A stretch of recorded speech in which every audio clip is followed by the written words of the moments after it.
hast doch genügend fähige Mitarbeiter in der Firma. Ja, aber nur einen Sohn. Und wenn du dich bei Avatex bewährst, möchte ich dich gern zu meinem Nachfolger ernennen. Und wer sind Sie? Nina Ryan, ich bin die neue Aushilfe. Aushilfe? Ach, ich erinnere mich nicht, Sie engagiert zu haben. Ihr Assistent war so frei. Ich will wieder hier wohnen. Ich richte dir Ninas Zimmer hier, okay? Nein. Ich will in mein altes Zimmer. Mit Millie zusammen? Das halte ich für keine gute Idee. Bitte, Mama. Wie soll ich das verstehen? Ich habe dich angelogen. Die falsche Stofflieferung an Barbara, das war kein Versehen. Ich habe die Stoffe mit Absicht falsch bestellt.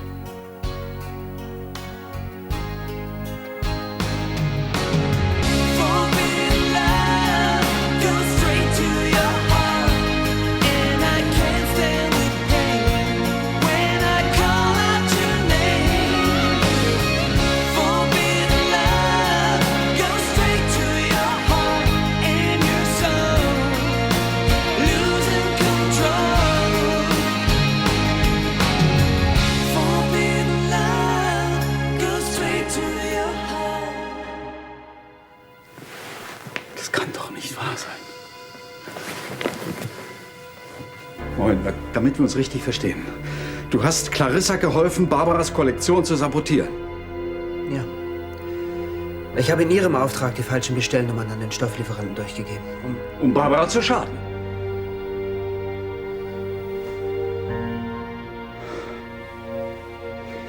Ich kann und will das nicht glauben. Ich weiß, wie sehr dich das verletzt. Und wie enttäuscht du bist. Aber es ist wahr. Ich habe mit Clarissa gegen Barbara gemeinsame Sache gemacht.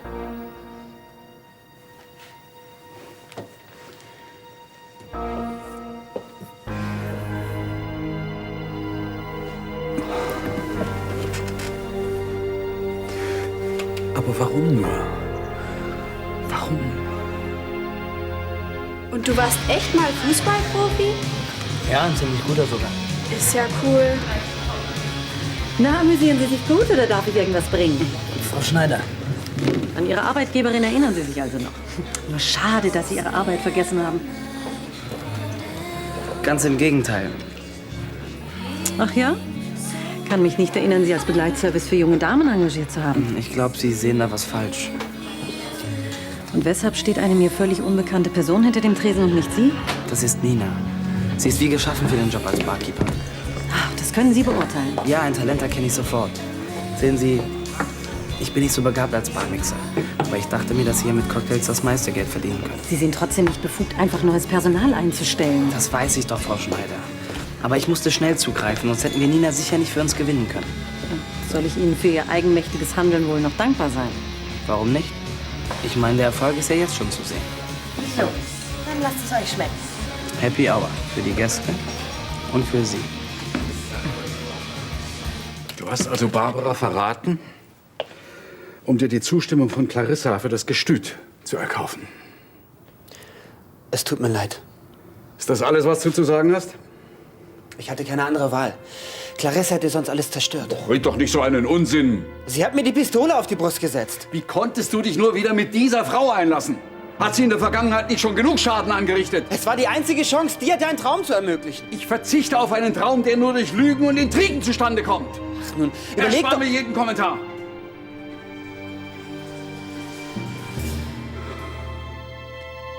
Es ist besser, wenn du jetzt gehst.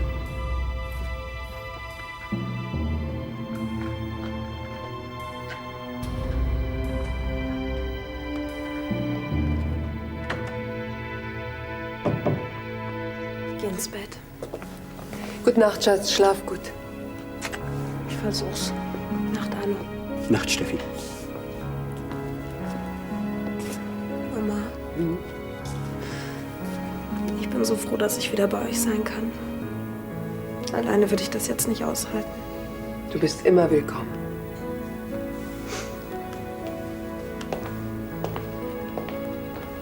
Hältst du es für eine gute Idee, dass Stefanie hier wieder einzieht? Arno, sie braucht uns jetzt. Ja, das verstehe ich ja. Aber muss sie ausgerechnet in Emilies Zimmer ziehen? Ich habe ihr Ninas ehemaliges Zimmer angeboten. Sie wollte partout zu ihrer Schwester. Was wird, wenn Millie aus München wieder zurück ist? Erika. Die beiden Mädchen auf einem Zimmer. Eine einzige Qual für Millie. Ich weiß, aber wie hätte ich denn Steffi davon abhalten sollen? Die ganze Situation ist total verfahren. Warum musste sich Nick auch von Steffi trennen? Das fragst du noch.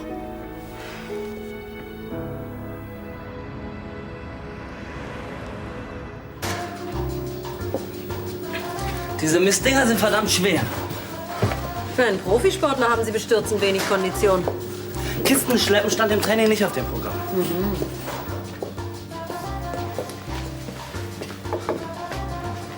Habe ich von einer Pause gesprochen? Die Kisten sind doch alle oben. Ja, es gibt genug anderes zu tun. Wie wär's denn erstmal mit einer Belohnung für die Schinderei? Was darf's denn sein? Eine Einladung zum Frühstück würde mir schon reichen. Sonst noch was? Eine kleine Aufmerksamkeit erhält die Freundschaft, Frau Schneider. Und ist damit unnötig, da wir ein reines Arbeitsverhältnis haben. Dann sollten Sie meine Arbeit belohnen. Am Ende des Monats. Ich dachte da an eine Extra-Gratifikation. Für welche Extraleistung? Für meine Idee, Nina eingestellt zu haben. Durch sie wird sich der Umsatz im No Limit ziemlich beträchtlich erhöhen. Das wird sich erst noch zeigen. Und bis dahin führen Sie die Arbeiten aus, die ich Ihnen auftrage. Haben wir uns verstanden? Ja, ja. Also, dann bringen Sie erst mal die Bilder, die noch in der Galerie stehen, zu Ihren Eigentümern. Und der Katalog muss zur Kontur. Wenigstens die Kataloge könnte man doch schicken. Kann man nicht. Dennis, Ja? die Bilder sollen heute noch ankommen. Wird es zu machen sein?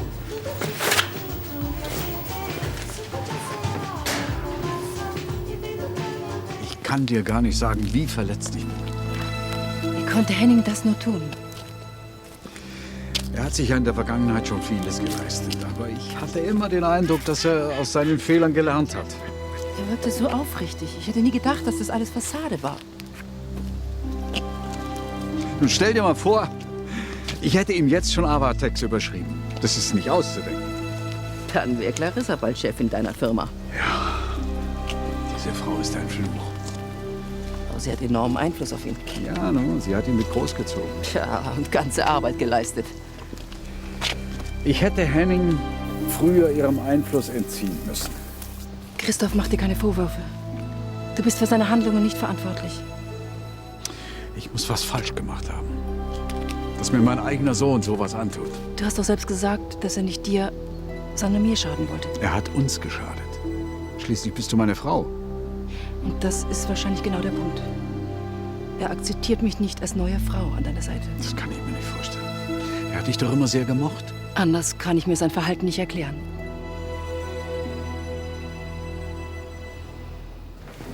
Morgen. Hallo, Schatz. Du siehst blass aus. Ich habe auch die halbe Nacht nicht geschlafen. Ja, das habe ich gemerkt. Starker Kaffee. Der ist jetzt genau richtig für dich.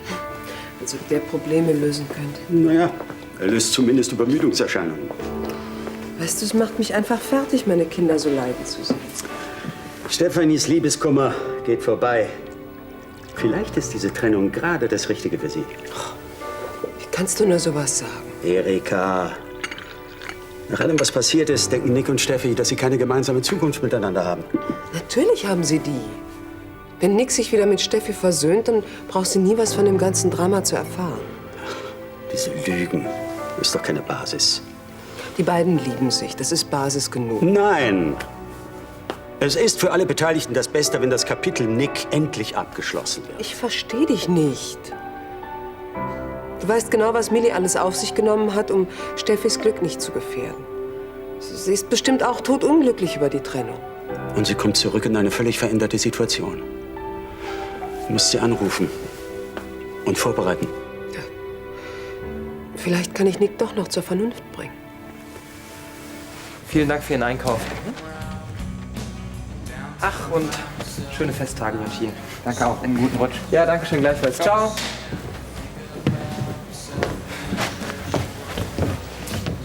Ach, der Katalog. Na endlich, habe ich schon drauf gewartet. Übrigens, Respekt. Du hast dich ja ganz schön nach oben gearbeitet. Habe ich auch.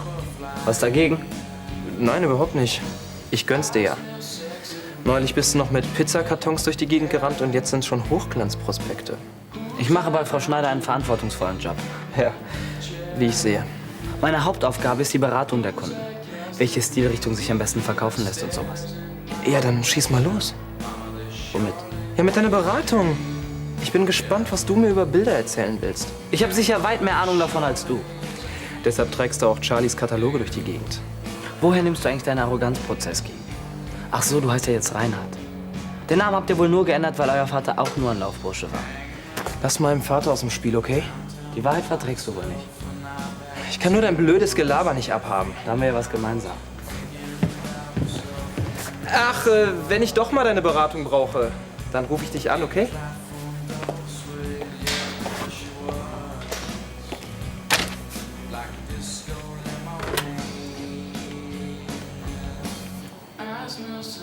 Hi Nick, hier ist Uli.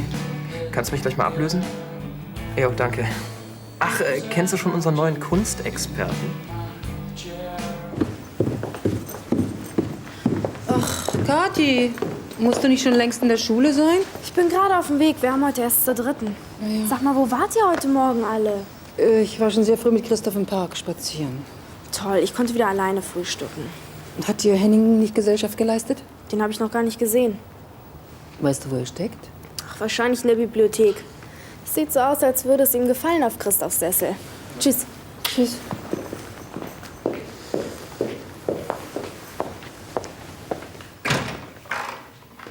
Barbara. Henning, wir müssen reden. Dann hat dir Christoph also alles erzählt, ja? Natürlich. Warum hast du mich hintergangen? Das war nicht meine Absicht. Es war Clarissas Absicht, ich weiß. Aber du hast dir dabei geholfen. Sie hat mich unter Druck gesetzt. Ich hatte keine andere Wahl. Warum hast du nicht mit Christoph und mit mir gesprochen? Es ging einfach nicht. Erklär's mir doch. Dann ist meine Vermutung doch richtig. Was meinst du? Du akzeptierst mich nicht. Doch, natürlich. Schon gut. Ich habe verstanden.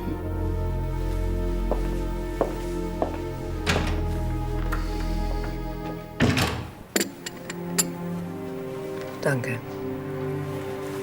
Du bist doch sicher nicht zum Shoppen und Kaffee trinken hergekommen, oder? Ich muss noch mal mit dir reden. Das habe ich mir fast gedacht. Aber es gibt nichts mehr zu reden. Nick, hör mir erst mal zu. Ich verstehe dein Problem, aber sich von Steffi zu trennen, ist auch keine Lösung. Ich kann Steffi nach dieser ganzen Sache einfach nicht mehr in die Augen sehen. Aber Steffi weiß doch gar nichts von Milli und dir. Aber ich halte es nicht aus, mit ihr zusammen zu sein und ihr nicht die Wahrheit zu sagen. Ich. Denk doch mal an die Konsequenzen, die deine Entscheidung für Steffi und Milli hat. Ich versuche ja, die Beziehung zwischen den beiden nicht zu zerstören. Tja, indem du dich von Steffi trennst. Ja. Wenn du bei deiner Entscheidung bleibst, dann wird Steffi am Ende doch noch alles erfahren. Und das ist genau das, was Milli nicht wollte. Es geht trotzdem nicht. Ich verstehe dich ja, Nick, aber... Nein, das glaube ich nicht. Du steckst nicht in meiner Haut. Aber du liebst Steffi doch. Ja. Und deshalb will ich sie auch nicht länger belügen. Freut mich wirklich, dass euer Laden jetzt so gut läuft. Die Mode ist aber einfach top. Dennis, hat alles geklappt? So schnell, sehr witzig. Uli wollte sich jetzt doch lieber von mir beraten lassen. Na, bis wir soweit sind, dauert es noch ein bisschen. Wo waren wir stehen geblieben? Frau Schneider, bevor ich die restlichen Bilder abliefern kann, brauche ich leider noch Geld zum Tanken. Ich muss jetzt los. Wir haben ja soweit alles besprochen. Och nein, bleib doch noch auf ein Tässchen Kaffee. Okay, überredet. Du arbeitest doch so viel im Laden, da kannst du dir ruhig mal eine Extrapause gönnen. Noch Plätzchen? Gerne. Frau Schneider, Dennis, was gibt's denn noch? Sie wollten mir noch Geld zum Tanken geben. Ach ja, hätte ich fast vergessen. So, ich denke, das wird reichen. Und Dennis, wenn Sie jetzt mit dem Wagen unterwegs sind, dann können Sie die Champagnerkisten gleich mitnehmen. Aber die habe ich doch erst heute Morgen hierher gebracht. Ja, Sie haben nur leider versäumt, auf das Etikett zu schauen. Der Champagner ist fürs No Limits gedacht.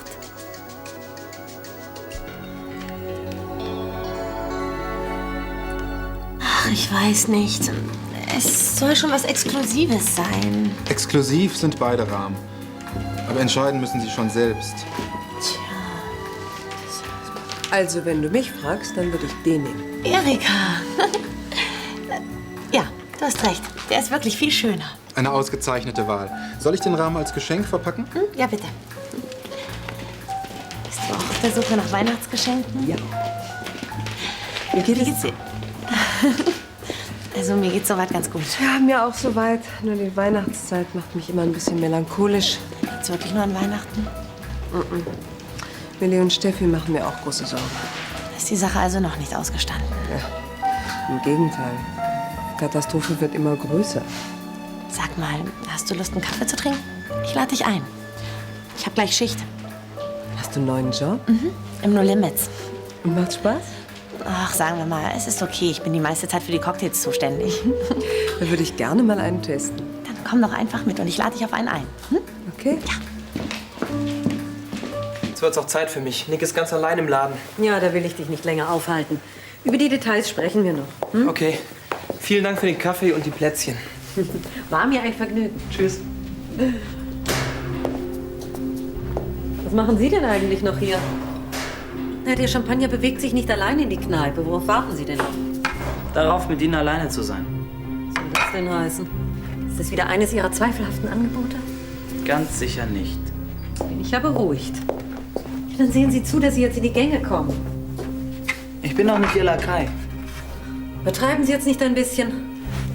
Ich mache nur dämliche Botengänge. Abgesprochen war es aber, dass ich als Assistent bei Ihnen arbeite. Da müssen Sie wohl was missverstanden haben. Sieht ganz so aus. Und genau deshalb kündige ich. Und was wird jetzt aus dem Champagner? Sie können ja drin baden.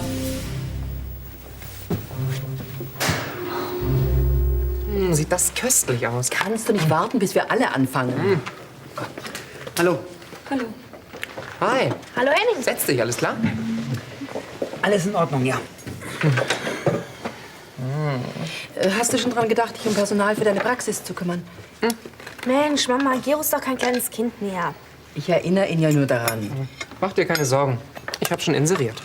Dann steht ja einer Eröffnung nichts mehr im Wege. Nein, bald wird es ernst. Ihr steigt ja alle ganz dick ins Geschäft ein. Alle?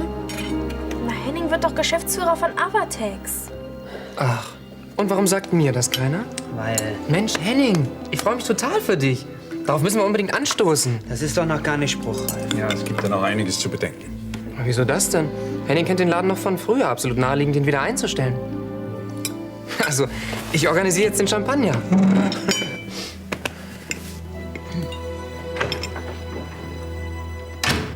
nicht. Frau Schneider, hallo. Hast du Dennis gesehen? Ja, der war vorhin kurz mal hier. Ja, und hat er meinen Autoschlüssel hinterlegt? Nee, davon weiß ich nichts. Er hat doch ziemlich eilig gehabt. Und wo ist er hingegangen? Ich glaube, er wollte zum Boxen gehen. Wo ist das? Das ist ein bisschen komplizierter. Ich schreib's ihm gleich auf. Kleinen Moment bitte. So, eure Kaffees. Danke. Dank dir. Lieb von dir im Übrigen, dass du eine halbe Stunde länger machst. Für dich doch immer. So, am besten, ich mache Ihnen eine kleine Skizze. Ja, okay. Du siehst also, ich habe fröhliche Weihnachten vor mir. Tja, alles ganz schön verfahren, was? Es wird höchste Zeit, dass mir die Steffi endlich die Wahrheit sagt. Warum das denn? Die Hauptsache ist doch, dass Steffi und Nick wieder zusammenkommen. Also das sehe ich aber ganz anders. Ich finde, eure Rücksichtnahme gegenüber Millie geht etwas zu weit. Natürlich tut sie mir auch leid, aber ihr Verhalten ist ziemlich egoistisch. Wie kannst du sowas sagen? Du weißt ganz genau, was Millie alles auf sich genommen hat. Ja, eben deshalb. Nick und Steffi sind getrennt, dir geht es hundeelend. Ja, und Millie kann weder Nick noch Steffi in die Augen sehen. Und wofür das Ganze? Millie hat eben Angst, dass Steffi ihr niemals verzeihen könnte. Ja, aber dieses ständige Vertuschen, das bringt doch nichts.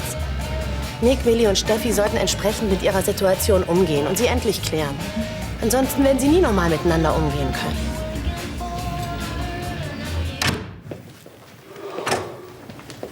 Christoph? Ja, Vielen Dank, dass du beim Mittagessen nichts gesagt hast. ist schon gut. Ich wollte dir nur noch mal sagen, wie leid mir alles tut. Lass es. Ich war in einer ausweglosen Situation. Es gibt immer Gründe, mit denen man seine Fehler entschuldigen kann. Das war nicht meine Absicht. Auf jeden Fall werde ich diesmal die Konsequenzen tragen und nicht einfach davonlaufen. Wenigstens in dieser Hinsicht beweist du Charakter. Ich habe versucht, das Richtige zu tun. Du hast meine Frau hintergangen und wagst es, von richtig zu sprechen. Nein, ich meinte doch nur, dass... Henning! Du hast Barbara betrogen und damit auch mich. Und das ist viel schlimmer, als auf diesen verdammten Ausbau des Gestüts zu verzichten. Aber das wirst du wahrscheinlich nie begreifen.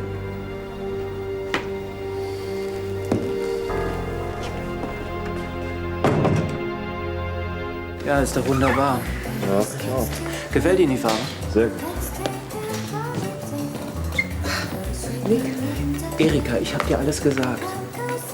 ich habe mir noch mal Gedanken gemacht. Uli, übernimmst du mal kurz? Ja, klar. Entschuldigen Sie bitte. Wir gehen rüber. Ja, sieht sehr schön aus. Also, worüber hast du nachgedacht? Steffi muss die Wahrheit erfahren. Was? Aber die ganze Zeit hast du mich davon abhalten wollen. Ich habe es mir anders überlegt. Steffi hat das Recht, den wahren Grund für die Trennung zu erfahren. Dann hätte sie die Chance, sich damit auseinanderzusetzen. Und was wird dann mit Steffi und Millie? Na, das müssen die beiden selber klären. Das macht doch alles nur noch schlimmer. Schlimmer als jetzt kann es ja wohl nicht mehr kommen. Und die Wahrheit wird für uns alle eine Erlösung sein. Ja, und mein Versprechen, das ich Millie gegeben habe. Ich weiß. Trotzdem, es ist besser so. Kann ich es Steffi sagen? Nur du. So wie du drauf haust, musst du eine Menge Wut im Bauch haben. Das Gefühl, ich zerplatze. Lass mich raten, deine Chefin? Du hast es erfasst. Der ist für die Sklavenarbeit, der für das blöde Gegrinse und der für die blöden Sprüche. Du hast dich also gegen deinen Job entschieden. Das war kein Job, das war eine einzige Schinderei. Jetzt übertreibst du mal ein bisschen. Überhaupt nicht. Ich wurde behandelt wie der letzte Hiwi, aber ich habe auch meinen Stolz. Deswegen hast du deinen Job aufgegeben? Natürlich. Klar, dass ich lieber beides behalten hätte, aber das ist bei der Schneider anscheinend nicht möglich. Ich bin noch nicht fertig. Und warum bist du dann immer noch sauer? Weil mir der Job eigentlich gefiel. Hast du dir das so gesagt? Die arrogante Zicke kann dich kreuzweise. Das kannst du dir gleich selber sagen.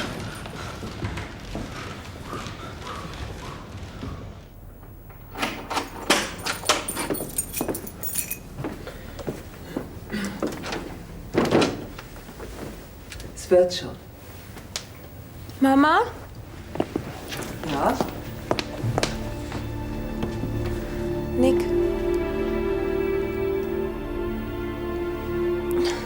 Hallo. Steffi, ich muss mit dir reden. Ja?